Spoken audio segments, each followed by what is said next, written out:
తమిళనాడు కరూరు తొక్కిసలాట ఘటనపై సిబిఐ విచారణకు ఆదేశించింది సుప్రీంకోర్టు.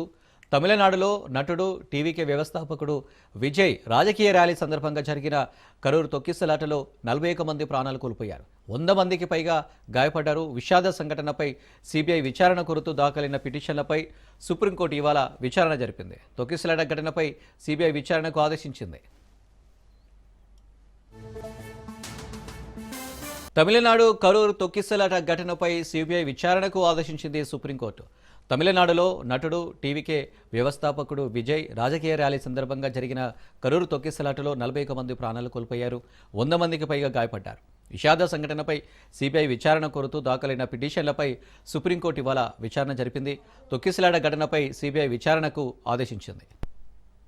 ఇక తమిళనాడు కరూరు తొక్కిసలాట ఘటనపై సిబిఐ విచారణకు ఆదేశించింది సుప్రీంకోర్టు. ఇక దీనికి సంబంధించి మరిన్ని డీటెయిల్స్ మా ప్రతినిధి పవన్ లైవ్లో అందిస్తారు.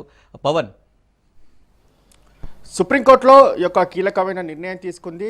విజయ్ టీవీకే అధినేత విజయ్ యొక్క కరూర్లో యొక్క భారీ బహిరంగ సభకు సంబంధించిన నేపథ్యంలో 41 మంది యొక్క తొక్కిసలాటలు కూడా చనిపోయారు. అయితే దీనిపైన సిబిఐ దర్యాప్తు చేయాలంటూ కూడా సుప్రీంకోర్టులో పిటిషన్ కూడా దాఖలైంది. ఈ యొక్క సుప్రీంకోర్టులో పిటిషన్ దాఖలైన నేపథ్యంలో దీనిపైన విచారణ కొనసాగిన నేపథ్యంలో సిబిఐ దర్యాప్తుకు ఆదేశిస్తూ సుప్రీంకోర్టు కూడా కీలకమైన నిర్ణయం కూడా తీసుకుంది. మొత్తానికి ఒక సుప్రీంకోర్టు రిటైర్డ్ జడ్జి నేతృత్వంలో 3 కమిటీ సభ్యులకు సంబంధించి కూడా ఈ యొక్క దర్యాప్తు జరపాలి. దర్యాప్తు జరిపిన దాని తర్వాత ఇందులో ఎవరు తప్పిదం ఉందనే దానిపైన కూడా క్లారిటీ ఇవ్వాలని చెప్పి కూడా ఇప్పటికే సుప్రీంకోర్టు యొక్క మధ్యంతర ఉత్తర్వులు కూడా జారీ చేసింది. అయితే ఇందులో యొక్క సభలో 41 మంది కూడా తొక్కిసలాటలు కూడా చనిపోయారు. టీవీకే విజయ్ యొక్క భారీ బహిరంగ సభతో పాటు ర్యాలీ కూడా నిర్వహించారు. ర్యాలీలో అధిక సంఖ్యలో ఎక్కువ మంది రావడంతో ఒక్కసారిగా పోలీసులు కూడా వీరిని అదుపు చేయలేకపోయారు. దీంతో తొక్కిసలాట కూడా జరిగింది. తొక్కిసలాటలో చూస్తే చిన్నపిల్లలు, వృద్ధులు అందరూ కలిపి 41 మంది దీనికి సంబంధించి కూడా వారు మృతి చెందారు. మృతి చెందిన నేపథ్యంలో చాలామంది కూడా తీవ్రంగా గాయాలై హాస్పిటల్లో పాలయ్యారు. ఈ యొక్క ఘటన మాత్రము గత నెల 27వ తేదీన చోటు చేసుకుంది. దాని తర్వాత ఈ యొక్క కేసుకు సంబంధించి పూర్తిగా దర్యాప్తు చేయాలంటూ కూడా హైకోర్టులో కూడా అంటే చెన్నై హైకోర్టులో, తమిళనాడు హైకోర్టులో కూడా దీనికి సంబంధించి పిటిషన్ దాఖలు చేసిన నేపథ్యంలో హైకోర్టు తోసిపుచ్చిన నేపథ్యంలో దీనికి సంబంధించి సుప్రీంకోర్టును కూడా ఆశ్రయించారు.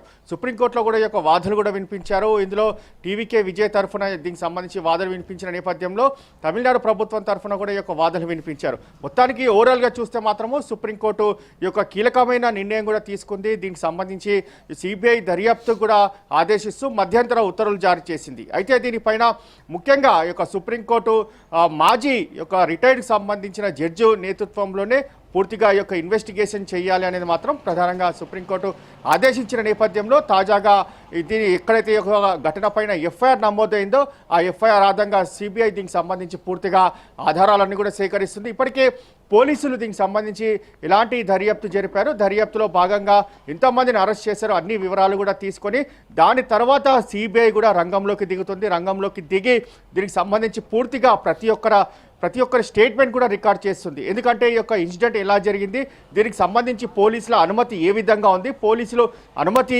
ఎంత పెద్ద మొత్తంలో అంటే ఎంత యొక్క జనాభా అటెండ్ అవుతారని చెప్పి వీరు పర్మిషన్ తీసుకున్నారు, దాని తర్వాత ఎంత జనాభా యొక్క సభకు వచ్చారు అని దానిపైన కూడా సిబిఐ అధికారులు కూడా పూర్తిగా అన్ని ఆధారాలు తీసుకున్న దాని తర్వాత పూర్తిగా దీనికి సంబంధించి ఇన్వెస్టిగేషన్ చేసి ఒక రిపోర్ట్ కూడా తయారు చేస్తారు.